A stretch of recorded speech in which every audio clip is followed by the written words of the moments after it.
अस्सलामुअलैकुम एवरीवन।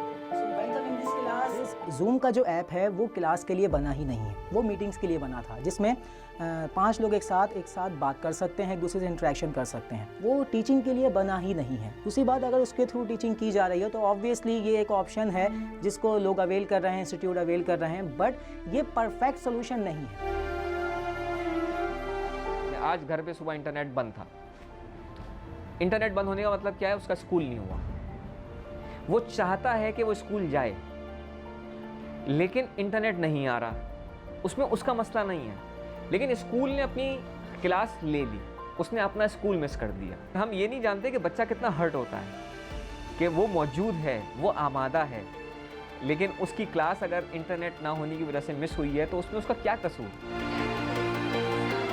इस वक्त स्कूल जूम तो चला रहे हैं, टीम्स तो चला रहे हैं, लेकिन 99% स्कूल्स के पास इस वक्त लर्निंग मैनेजमेंट सिस्टम की कमी है। तो यहाँ पे क्या होगा, पी टाइप के अंदर जब आपने एक इलेक्ट्रॉन एक्स्ट्रा दे दिया है, नेगेटिव से कनेक्ट किया, यहाँ पे आपने पॉजिटिव से कनेक्ट। हमने लर्निंग पिच ने, हमारा पहले ये काम नहीं था, हम सिर्फ बच्चों को हेल्प करते थे, लेकिन जब ये पेंडेमिक आया तो अब हम इस वक्त स्कूल्स को हेल्प कर रहे हैं और हम बड़ी तादाद में स्कूल्स को लर्निंग मैनेजमेंट सिस्टम पे लेके आ रहे हैं। हम जो टेक्नोलॉजी लेके आए हैं, लर्निंग ग्लास जिसे हम कहते हैं, जिसे हमने पाकिस्तान में मुतारिफ़ कराया, वो तकरीबन एक ऐसी टेक्नोलॉजी है जिसके ज़रिए से हमें बहुत अच्छा फीडबैक मिला है, जहाँ पे टीचर बच्चे को देखते हुए लिख रहा है, पढ़ा रहा है, उसको देख रहा है। गोल्स होंगे, बेस्ट ये होगा कि आप लेक्चर जो है वो बच्चे को रिकॉर्ड करके दें।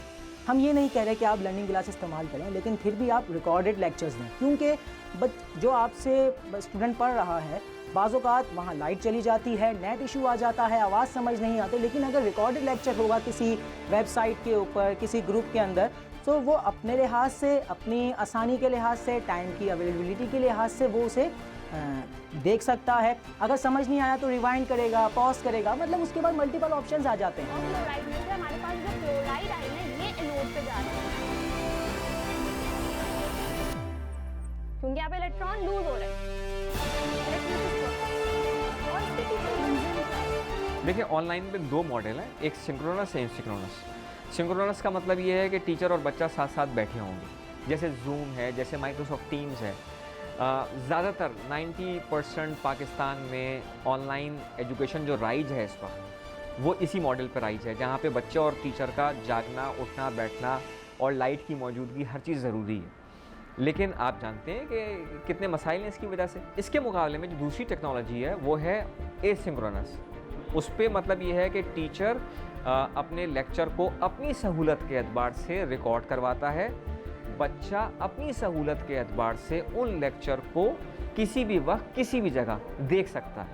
वो हमारे पास साइंस के फॉर्म में आ जाता है। जो हम क्लासरूम मेथड फॉलो करते हुए आ रहे हैं, वो मेथड है बहुत अच्छा, इंटरेस्टिंग है, टीचर के साथ में 1-to-1 बात हो रही होती है, लेकिन साथ ही साथ हम फिर वहाँ पे बैक पे चले जाते हैं। मतलब टीचर का बैक होता है और टीचर ज़्यादातर जो है ना, वो बच्चे से वैसे आई कांटेक्ट नहीं करवा पाता।